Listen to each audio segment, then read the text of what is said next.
ہے ہند میں انوکھا مرکز تحفظ دی، یہ دی کا ترجمہ ہے مرکز تحفظ دی۔ بسم اللہ الرحمن الرحیم، الحمدللہ رب العالمین، والصلاة والسلام على سید الانبیاء والمرسلین وعلى آلہ وصحبہ اجمعین ومن تبعہم بإحسان الی یوم الدین۔ ہم سب کے مخدوم اور بزرگ صدر اعلی قدر حضرت مولانا قاری محمد عثمان صاحب منصوری دامت برکاتہ، ملت کے جرأت مند اور حکیم قائد حضرت مولانا سید محمود اسد مدنی صاحب دامت برکاتہ، حضرات علماء کرام، محترم بزرگوں اور دوستوں، جمعیت علماء ہند مسلمانوں کی سب سے قدیم تنظیم ہے۔ ملک کی آزادی سے پہلے بھی اور ملک کی آزادی کے بعد بھی جمعیت علماء نے ہمیشہ ہر نازک موڑ پر مسلمانوں کی رہنمائی کی ہے، اور اہم بات یہ ہے کہ یہ رہنمائی جرأت و حوصلہ اور حکمت و مصلحت کی آمیزش کے ساتھ کی ہے۔ اگر آدمی کی جرأت اتنی بڑھ جائے کہ آدمی سمجھداری، ہوش اور مصلحت کا دامن چھوڑ دے تو یہ جذباتیت بھی قوم کے لیے نقصان دہ ہوتی ہے، اور اگر کوئی قوم اندر سے ٹوٹ جائے، حوصلوں سے محروم ہو جائے تو اس کی کوئی قیمت باقی نہیں رہتی۔ تو جمعیت علماء نے ہمیشہ ان دونوں پہلوؤں کو سامنے رکھتے ہوئے ملت کی رہنمائی کی ہے، اور یہ بہت ہی نازک اور بہت ہی اہم وقت پر اس وقت یہ امن و ایکتا سمیلن بلایا گیا ہے۔ اسلام ہم سب جانتے ہیں کہ امن کا دین ہے۔ اس مذہب کا نام ہی اسلام رکھا گیا، جس میں سلامتی اور حفاظت کے معنی ہیں، اور اس دین کے ماننے کو ایمان سے تعبیر کیا گیا، جس کے معنی دوسروں کو امن فراہم کرنے کے ہیں۔ اس لیے امن، ایکتا، انسانی وحدت، انصاف یہ مسلمانوں کے خمیر میں ہے۔ اسلام نے امن اور ایکتا کے لیے جو طریقہ بتایا، آج بھی وہی طریقہ اس دنیا کو امن و آشتی سے اور انسانی بھائی چارے سے سرفراز کر سکتی ہے۔ رسول اللہ صلی اللہ علیہ وسلم جب مکی زندگی میں تھے تو اللہ تعالیٰ نے فرمایا لکم دینکم ولی دین۔ اگر ایک معاشرے میں کئی مذہب کے ماننے والے لوگ رہتے ہوں، کئی تہذیبوں اور ثقافتوں سے تعلق رکھنے والے لوگ بستے ہوں، کئی زبانیں بولی جاتی ہوں، تو اگر ہم یہ چاہیں کہ سارے لوگ ایک رنگ میں رنگ جائیں تو یہ بات قابل عمل نہیں ہوگی، بلکہ قابل عمل بات یہ ہے کہ آپ اپنے مذہب پر عمل کریں، آپ جس دھرم کو بہتر سمجھتے ہیں اس دھرم پر قائم رہیں، اور ہمیں ہمارے مذہب پر عمل کرنے دیں، نہ ہم آپ کے معاملے میں دخل دیں اور نہ آپ ہمارے معاملے میں دخل دیں۔ اور مسلمانوں نے ہمیشہ دنیا میں ان ملکوں میں رہے مسلمانوں نے اس کا خیال رکھا۔ آپ سوچئے ہمارے اس ملک ہندوستان میں 750 سے 800 سال تک مسلمانوں نے حکومت کی ہے، لیکن اس ملک میں جو ہمارے برادران وطن ہیں ان کے مذہبی قوانین کو کبھی مسلمانوں نے نہیں چھوڑا۔ جو ان کا قانون تھا، جس قانون پر وہ یقین رکھا کرتے تھے، اسی قانون کے مطابق ان کو زندگی بسر کرنے کی اجازت دی گئی ہے، سوائے ایک سٹی کے کہ جس میں عورت اپنے شوہر کے ساتھ زندہ جلا دی جاتی تھی۔ کہیں مسلمانوں نے برادران وطن کے قانون میں کوئی دخل نہیں دیا۔ لیکن افسوس کی بات ہے کہ اس ملک کو آزاد ہوئے ابھی 70 سال ہوئے ہیں، اور آج اس بات کی کوشش کی جا رہی ہے کہ مختلف اکائیوں کو، مختلف مذہب پر یقین رکھنے والوں کو ان کی پہچان اور ان کی شناخت سے محروم کر دیا جائے۔ تو امن کی بنیاد یہی ہے، طاقت کے ذریعے، ہتھیاروں کے ذریعے، قوت کے استعمال کے ذریعے امن قائم نہیں ہو سکتا۔ امن ہمیشہ عدل و انصاف کے ذریعے قائم ہوتا ہے۔ جس سماج میں انصاف ہوگا، جس سماج میں عدل ہوگا، وہاں امن قائم ہوگا، اور جس سماج میں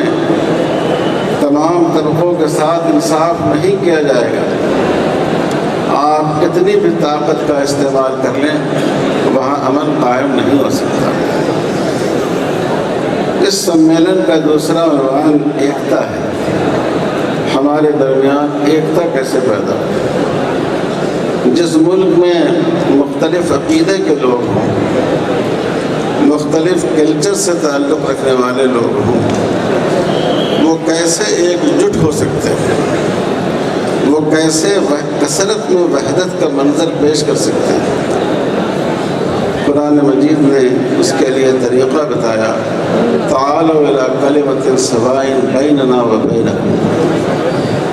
اگر ہمارے درمیان سوچ کا اختلاف ہو، طرز عمل کا اختلاف ہو،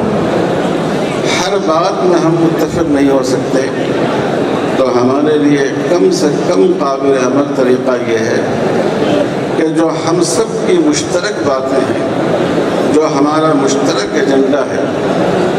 اس ایجنڈے پر ہم سارے کے سارے لوگ متفق ہو جائیں۔ میرے بھائیوں اور بزرگوں، اس وقت بھی اس ملک میں اگر ہم ایکتا قائم کرنا چاہتے ہیں، اس ملک میں ہم اتحاد قائم کرنا چاہتے ہیں، تو اس کی صورت اس کے سوا کچھ نہیں ہے کہ بہت سی باتیں جو ملک میں رہنے والے تمام لوگوں کا مفاد ان سے متعلق ہے، اور جن کو تمام سوسائٹیوں نے تسلیم کیا ہے، جن کو تمام مذاہب میں تسلیم کیا گیا ہے، ہم ان کو بنیاد بنا کر ایک دوسرے کے ساتھ مل کر قدم آگے بڑھائیں، تو انشاءاللہ یہ ملک امن کا گہوارہ ہوگا۔ یہ ملک کثرت کے باوجود وحدت اور ایک تکثیری سماج میں ایک دوسرے کے ساتھ مل کر زندگی گزارنے کا جو طریقہ ہو سکتا ہے، اس کی مثال ہو۔ میرے بھائیوں اور بزرگوں، میں مسلمانوں سے درخواست کرتا ہوں کہ ہمیں اس معاملے میں پہل کرنی چاہیے۔ ہمارے رسول صلی اللہ علیہ وسلم نے یہ بات سکھائی کہ جو لوگ آپ کے لیے کانٹے بچھاتے تھے، آپ ان کے لیے محبت کے پھول برساتے تھے۔ جن لوگوں نے آپ کو گالیاں دی، آپ نے ان کو دعائیں دی۔ ہمیں آگے بڑھ کر اس ملک کے امن میں ایک کردار ادا کرنا ہوگا۔ رسول اللہ صلی اللہ علیہ وسلم نے فرمایا، المسلم من سلم الناس من لسانہ و یدہ۔ ابن حبان کی روایت ہے، مسلمان وہ ہے کہ پوری انسانیت اس کی زبان سے اور پوری انسانیت اس کے ہاتھ سے محفوظ رہے۔ رسول اللہ صلی اللہ علیہ وسلم نے خطبہ حجۃ الوداع میں اپنے پورے مشن، اپنے پوری دعوتی مہم کا خلاصہ بیان فرمایا، ان ربکم واحد و ان اباکم واحد، ایک ہی خدا کے بندے ہو تم سب، اور ایک ہی باپ کے تم سب اولاد ہو۔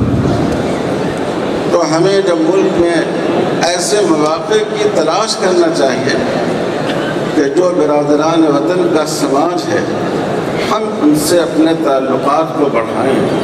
ہم ان سے بے تعلق نہ ہو جائیں، بلکہ جو فاصلے پیدا کیے جا رہے ہیں، نفرت کی جو آگ سلگائی جا رہی ہے، ہم محبت کی شبنم سے اس کو بجھانے کی کوشش کریں۔ ابھی 1-2 سال پہلے کا واقعہ ہے، جب جنوبی ہند میں ایک علاقے میں سیلاب آیا اور وہاں ہمارے ہندو بھائیوں کی ایک عبادت گاہ میں ڈھیر سارا کیچڑ وغیرہ جمع ہو گیا، اور جمعیت علماء ہند نے اس کی صفائی کی، تو پورے ملک نے اس کا نوٹس لیا، میڈیا نے بھی اس کو پیش کیا، یہاں تک کہ ہمارے ملک کے وزیر اعظم جو بہت مشکل سے اقلیتوں کے بارے میں کوئی کلمہ خیر کہتے ہیں، انہوں نے بھی نام لے کر اس عمل کی تعریف کی۔ تو ہمیں ایک طرف نفرت پھیلانے والے لوگوں کے خلاف جدوجہد کرنی ہے، حکومت سے مطالبہ کرنا ہے، کیونکہ ہم نے اس ملک کو بنانے میں قربانیاں دی ہیں، اور اس سے ہمارے بزرگوں کی قربانیاں اور ان کی شہادت کو لہو جڑا ہوا ہے، لیکن ساتھ ہی ساتھ ہم اپنے عمل کے ذریعے، ہم اپنے کردار کے ذریعے، ہم اپنی طرف سے عمل پیدا کرنے کی کوشش کریں۔ رسول اللہ صلی اللہ علیہ وسلم جب مکہ سے مدینہ تشریف لے گئے تو وہاں یہودیوں کے 3 بڑے قبائل آباد تھے، اور کچھ بچے کھچے مشرکین بھی تھے، لیکن یہودیوں کی طرف سے پہل نہیں ہوئی، اور جو بعض دوسرے مذہب کے ماننے والے لوگ تھے ان کی طرف سے پہل نہیں ہوئی۔ رسول اللہ صلی اللہ علیہ وسلم نے پہل کی اور مختلف مذہب کے لوگوں کو جمع کیا، یہودی نمائندوں کو جمع کیا، مدینے کے جو دوسرے قبائل تھے ان کو جمع کیا، اور ایک ایسا میثاق اور دستاویز تیار کیا جو بہترین دستاویز امن تھی کہ اس شہر میں رہنے والے، اس چھوٹی سی نوخیز ریاست میں رہنے والے ہر شخص کو مذہبی آزادی حاصل ہوگی، وہ اپنے مذہب پر عمل کر سکیں گے، اپنے رسم و رواج پر عمل کر سکیں گے، لیکن مدینہ پر جب باہر سے کوئی طاقت حملہ آور ہوگی تو ہم سب مل کر اس کا دفاع کریں گے، اس کا تحفظ کریں گے۔ حضور صلی اللہ علیہ وسلم نے پہل کی، تو مسلمانوں کو چاہیے، آج جمعیت علماء کی طرف سے میں سمجھتا ہوں ایک منصوبہ بھی لوگوں کو دیا جائے گا کہ ہم گاؤں گاؤں کی سطح پر، شہر شہر کی سطح پر آگے بڑھ کر ایسی انجمنیں بنائیں جو ظلم کو روکنے کے لیے، نشے کو روکنے کے لیے، عورتوں پر ہونے والی زیادتیوں کو روکنے کے لیے، فحاشی اور بے حیائی کو روکنے کے لیے اس آبادی میں بسنے والے مختلف مذہب کے لوگوں کو ایک ساتھ جوڑے اور اس کو مہم بنا کر وہاں کام کریں۔ جب ایک ساتھ ہم بیٹھیں گے، جب ایک دوسرے کی باتیں سنیں گے، اور جب ایک اسٹیج فراہم ہوگا جس میں ہم اسلام اور مسلمانوں کا نقطہ نظر پیش کر سکیں گے، تو انشاءاللہ غلط فہمیاں دور ہوں گی۔ اسی لیے ہمارے بزرگوں نے متحدہ قومیت کا تصور دیا تھا۔ ہندوستان میں ایک ایسا ملک جس میں عقیدے کے اختلاف کے باوجود، جس میں مذہب اور تہذیب کے فرق کے باوجود ہم ایک دوسرے کے ساتھ کاندھے سے کاندھا ملا کر اس ملک کو آگے بڑھا سکیں۔ اللہ تعالی ہمیں اس کی توفیق عطا فرمائے، اور جمعیت علماء ہند کی یہ کوشش بہتر نتائج کا سبب بنے۔ وصلی اللہ علی خیر خلقہ محمد وعلی آلہ وصحبہ اجمعین والحمد للہ رب العالمین۔ ہے ہند میں انوکھا مرکز تحفظ